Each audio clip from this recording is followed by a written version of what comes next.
Vikings top 5 winners in the big old win against the Saints. Let's go!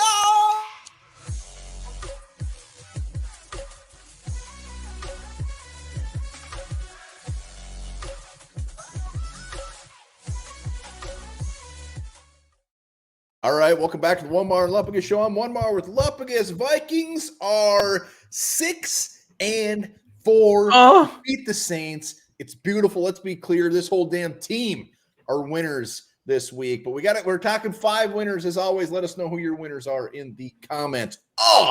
Now, you touched on the most important thing. We beat the Saints. So anybody who had a hand in this victory, who wore a purple jersey, anybody in the crowd who had any purple on, fuck the Saints. We beat your asses. We hate you. We always will. Skol, baby.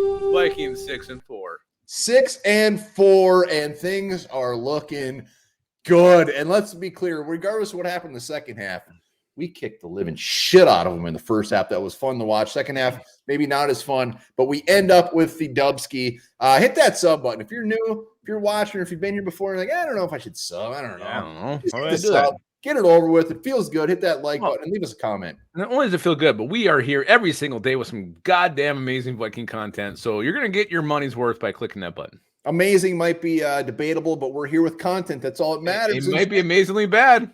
Let's get into the winners right now. Let's start with the easy one. Josh freaking Dobbs, living up to his story last week, ends with 23 of 34, 268 yards, 1 touchdown, 0 interceptions, only took 1 sack, and then also on the ground, 8 carries, 44 yards, and that beautiful touchdown run. How this guy avoids some of this pressure that he gets, like it looks like a sack. He spins out of it. He does whatever. Today he threw the ball more than I expected him to. Still ran for 40-something yards, 44 yards, touchdown on the ground, touchdown through the air. This is his first real week in this system. Let's move ahead 3 weeks when he's really into it, when he's just absorbing this information every single day. Him and KLC become one. Josh Dobbs. What a fucking move by Kwesi bringing this guy here. Yeah, and you know what doesn't show up on the stat sheet is the fact that when he was moving out of the pocket, avoiding pressure, avoiding sacks, I mean, it was beautiful, and he was doing it early. He was doing it often. The dude could just smell it. He could smell somebody coming. Boop! Moved out of the way, makes a beautiful pass. Yeah, whenever I'm smelling somebody coming, I try to move out of the way as well. Absolutely. If you ever smell that, you just all of a sudden, just move on. Just get out of the way. You don't need to make a scene. Just get out of the way and let that man finish. But also, let's just acknowledge his balls. He was putting the ball in some tight spots. Like, I mean, he wasn't afraid to throw the ball. The guy was he was doubled up, or he had single coverage, but the coverage was tight. Josh Dobbs was throwing it. He didn't give a shit. He had a little bit of gunslinger to him today, and I like that. Josh Dobbs, well done. Yeah, he was throwing some accurate damn balls, and 11 of those balls were caught by TJ Hawkinson, a man who was looked to be maybe on a snap count, a man who had some banged up ribs, was clearly in pain, said, screw it, I don't give a shit. I love the Vikings. I'm going to do anything I can to get them a dub, and he did. 11 catches on 15 targets, 134 yards, and a score. TJ Hawkinson, Kwesi, you could have gave up a first-round pick. I'd still be just as happy. This man is fan-effing-tastic. Yeah, there's not much more to add after what you just said there, but I give him a ton of credit for the balls he showed today, the strength he showed today, the perseverance he showed fighting through that injury. TJ Hawkinson, we've given him some shit earlier in the season, some drops that he showed today. I forgive him for every mistake he's made this season. TJ Hawkinson came to play today. He came to play, and he showed up today. Well done, TJ. He's on pace for like 115 receptions, over 1,000 yards, a handful of touchdowns. I mean, this is insane. This is our tight end for years to come, and he is beautiful.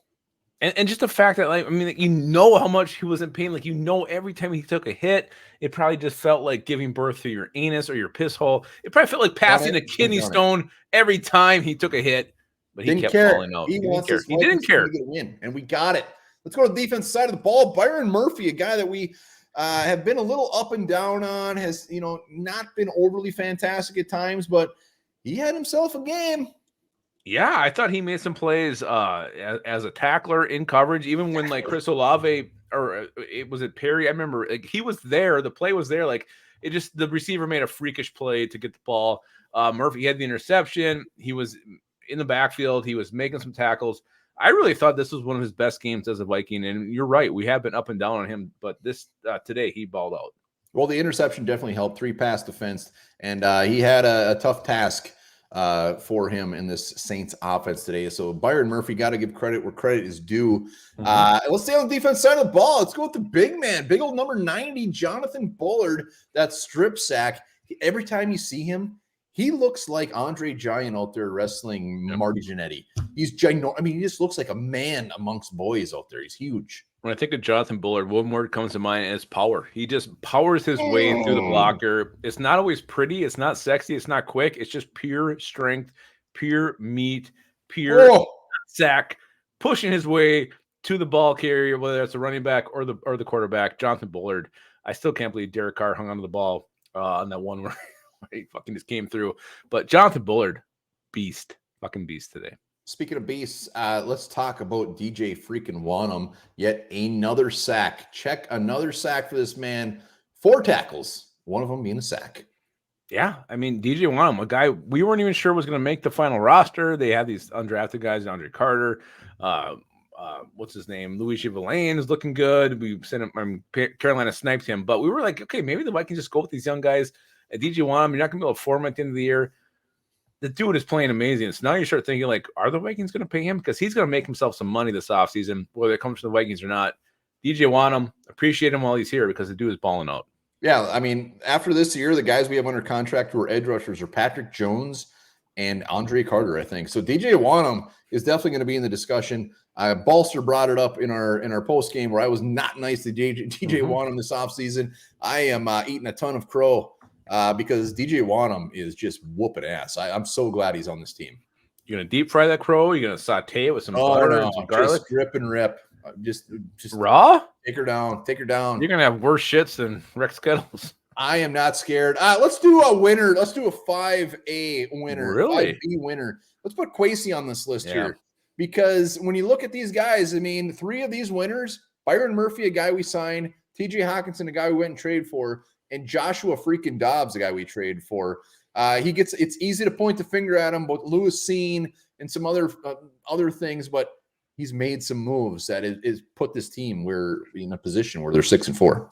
Well, and you bring in KOC, you got Ty Chandler, that was one of his later round draft picks. Caleb Evans played good today. So yeah, I mean, Kwesi, I don't know. I mean, I wonder when it'll actually happen. When the fans start realizing that, hey, this is the guy who brought in Josh Dobbs, a guy who's already traded this year. He's been on 6 teams. But Kwesi thought, you know what? If we bring him here with these weapons, maybe we can do something with him. And he's right. He was absolutely right. Talk about this competitive rebuild, which is maybe he's gotten some flack for. But this is exactly right. I still feel like we're competing, but I also think like this is a team that is ready to like bring in some new blood and rebuild at the same time. So he's doing it. This competitive rebuild we're seeing it unfold right now before our eyes. We are. It's a beautiful thing. I can't wait for this Vikings team to be 7-4 next year. Also, Najee Thompson, hell of a tackle. Ty Chandler, way to run your balls off. A lot of winners today, but we had to pick 5. Let us know in the comments your 5 and hit that sub button. Yeah, do it. It'll feel so damn good. It almost feel as good as knowing this little snippet of information at Andrew Jackson's funeral. Remember the president, Andrew Jackson? He was on $20 bill. Remember him? Yeah, no, I do. His pet parrot was removed because it could not stop cursing. That makes sense.